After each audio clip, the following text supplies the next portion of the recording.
नमो तस् भगवतो अरहतो सम्मा सम्बुद्धस्स। नमो तस् भगवतो अरहतो सम्मा सम्बुद्धस्स। नमो तस् भगवतो अरहतो सम्मा सम्बुद्धस्स। साधु साधु साधु। पूजनीय कल्याण मित्र गुरु बंते जी को हमारा कोटि कोटि प्रणाम। साधु साधु साधु। श्रद्धावान उपासक उपासिका गण, सुबह प्रातः में धर्म की शिक्षा के लिए हम लोग जुड़े हैं। आज हम लोग संयुक्त निकाय में से कौशल संयुक्त का अभ्यास करते हुए यज्ञ नाम के एक सूत्र का अभ्यास करेंगे। यज्ञ का मतलब होता है यज्ञ। यज्ञ के बारे में भगवान के द्वारा उपदेशित की गई यह धर्म की देशना है।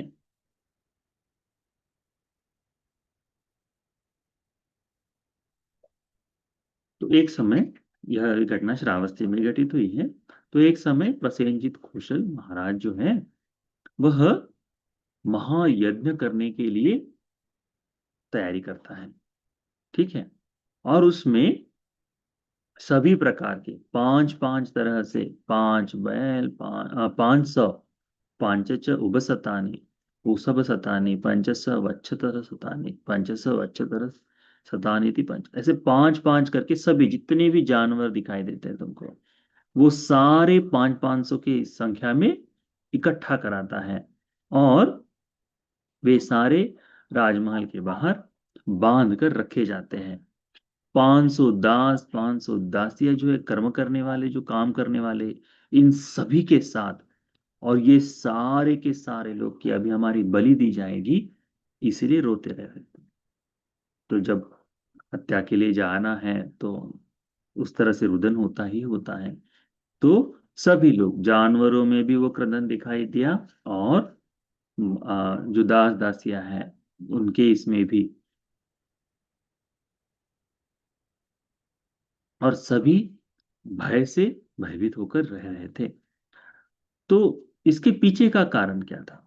तो जैसा कि हमने यानी सूत्रों में आता है, जातक कथाओं में आया है, और प्रेतवत्व में एक जगह आता है कि प्रसेनजित राजा के अतीत के जो रिश्तेदार हैं, जो निरय में थे, तो या फिर उस लोक में थे, तो वो राजा के द्वारा कोई पाप कर्म ना हो, उस तरह से पुण्यानुमोदन कर पाए, इस तरह से उन्होंने अपनी एक एक बात को बताने के लिए ऊपर आए थे।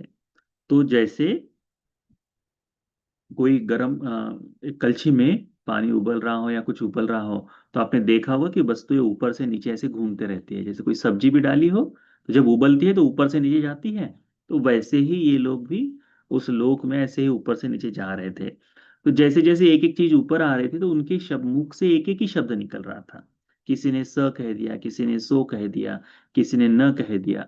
इस तरह से एक एक शब्द उनके मुख से निकला, और उतना कहकर बाकी जब निकलने से पहले ही वो पुनः उसमें डूब गए। तो महाराज को रात्रि के स्वप्न में उस तरह से भयानक ऐसा शब्द सुनाई दिया, परंतु उसका कोई अर्थ नहीं बन रहा था। तब अपने मंत्रियों में सबको बुलाया कि कैसा करे। तो ब्राह्मणों को बुलाया गया।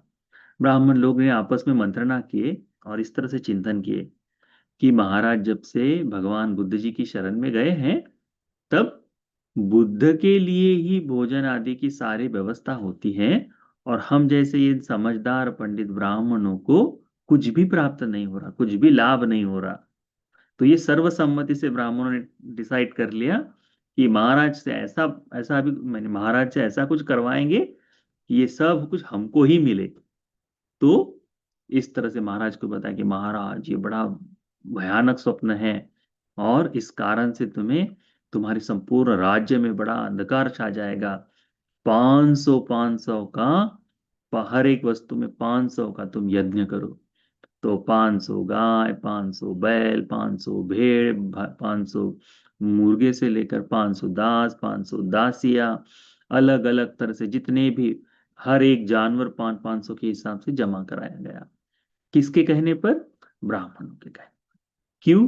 क्योंकि बुद्ध शासन, बुद्ध बौद्ध लोगों को, भिक्षुओं को पहले दान मिलता था, और ब्राह्मणों को दान नहीं मिलता था, तो प्राप्ति के लिए इस तरह से यज्ञ आदि का उन्होंने नियोजन कराया। तो उस समय भी, पहले भी ऐसे यज्ञ हुआ करते थे, अलग अलग यज्ञ हुआ करते थे। तो इन अब इनसे कुछ प्राप्त हो जाए, ब्राह्मण कुल में कुछ मिले, इस आशय से उन्होंने कहा। तब बहुत सारे भिक्षु लोग प्रातः में भिक्षाटन के लिए जब शहर वहां से निकले, और भिक्षाटन करते हुए उन्होंने देखा कि वहां बहुत सारे जानवर जो हैं वो बंधे हुए हैं राजा के इसके आगे। तो वापस आकर भगवान बुद्ध जी को इस तरह से बताया कि इद भन्ते रण्यो पसे नदी कौशलस महायन्यो पच्चुपट्टितो होती। ये कौशल नरेश प्रसेनजित राजा भगवान एक महायज्ञ का आरंभ करने जा रहा है, महायज्ञ को करने जा रहा है, और उसमें 500 तरह से सारे सारे जानवरों को लाकर दास दासियों को भी 500 की संख्या में रख रहा है, जिस कारण से ये सभी काम करने वाले दासी लोग, ये सभी लोग दंड के कारण, भय के कारण अश्रुमुख होकर रोते हुए वहां पर बैठे हुए खड़े हैं करके वो बता रहे थे। तब भगवान बुद्ध जी ने इस बात को सुनकर कि ये यज्ञ किए जा रहे हैं, इस बात को सुनकर ये गाथाएं बताई। क्या कहा भगवान ने?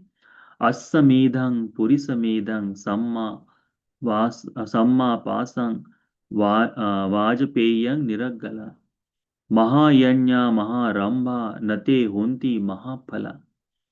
ये जो महायज्ञ किए जाते हैं, अश्वमेध है, पुरीसमेध है, सम्मापास है, वाजपेय है, ये ऐसे महायज्ञ जो है, ये दिखने में तो महा विशाल दिखाई देते हैं, दिखने में दिखाई देते हैं, पर इनका फल बिल्कुल नहीं होता, वो महाफलदायी नहीं होते।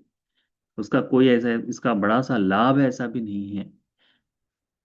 अजेर का च गावो च विविधा यत्थ हज्जरे हन्यरे नतं सम्मगता यन्यं उपयंती महेशिनो। भगवान कहते हैं कि ये जो जिस यज्ञों के लिए, जिन यज्ञों के लिए बहुत सारी भेड़ बकरियां गायों की हत्या हो रही है, ये जो यज्ञ जो हिंसा से आरंभित हो रहे हैं, जो यज्ञ हिंसा को अनुबल देते हैं, इन चीजों में बुद्धिमान लोग, सम्यक दृष्टि वाले ऐसे महर्षि लोग इन हिंसा में शामिल नहीं होते, इस हिंसा में उसमें देखते नहीं हैं। ये च यज्ञा निरासभा निरारंभा यज्जन्ति अनुकूलं सदा अजेलका च गावो च विविधा नित्य हंजरे एतं सम्मगता यज्ञं उपयन्ति महेशिनो। कहते हैं कि जिसमें किसी भी तरह की हिंसा न हो, जिसमें किसी भी तरह का ऐसा हिंसा विहीन हो, और जो अ, कुल परंपरा से युक्त होते हुए जो दान आदि का यज्ञ है, इस तरह से यदि कोई यज्ञ करता है, तो ऐसे यज्ञ में, हिंसा रहित यज्ञ में ही बुद्धिमान लोग सम्मिलित होते हैं। उसके बाद में अंतिम में भगवान कहते हैं कि एतं जयेत मेधावी एसो यज्ञो महफलो एतन्यि यजमानस् सेयो न सेयो होती न पापियो यज्ञो च विपिलो होती पसीदंती च देवता। भगवान कहते हैं कि बुद्धिमान व्यक्ति को ऐसे ही यज्ञ करने चाहिए, ऐसे यज्ञों का आयोजन करना चाहिए जो यज्ञ फलदायक हो, यानी हिंसा आदि से परे होकर वो फल देने वाले हो, जो करता है उसका भी हित हो, है ना, और अन्य बाकी जो सत्व है उनका नुकसान न होते हुए, तो हित करने वाला और अहित जिसका नहीं होता, ऐसा ही धर्म का यज्ञ करना चाहिए। यह यज्ञ जो अच्छी तरह से संपन्न होता है, हिंसा रहित होकर संपन्न होता है, इसमें देवता भी आनंदित होते हैं करके भगवान बुद्ध जी उस समय एक तरह से उदाहरण स्वरूप से ही इस गाथाओं को बताते हैं। पश्चात में भगवान बुद्ध जी जब चले जाते, उन राजा के पास जाकर उस पूरी गाथाओं का अर्थ समझाते हैं भगवान, कि जो हो रहा है, जो गाथाएं हो रही हैं, वह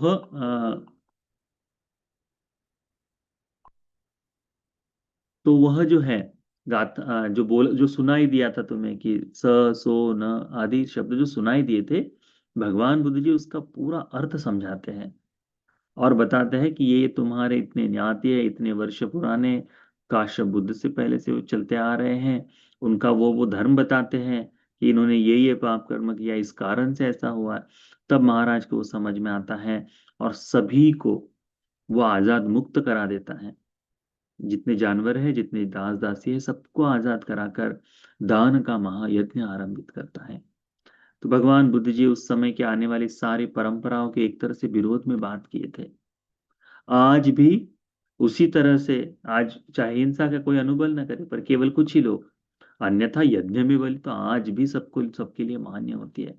तो जहां भी किसी की हिंसा हो रही हो, जहां भी किसी की बलि, उसमें ना तो सम्मिलित होना चाहिए, ना उसकी प्रशंसा करनी चाहिए, ना ही उसका उसे अनुमत करना चाहिए। ऐसे ही यज्ञों को अनुमत करें।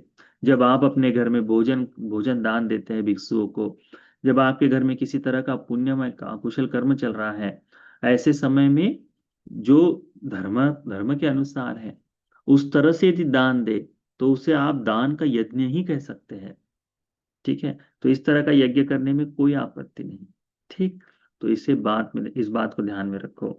जहां दूसरों को तकलीफ हो, ऐसी क्रियाओं को करने का कोई अधिक विशेष फल नहीं होता है। इस बात को ध्यान में रखें। ये यज्ञ सूत्र है।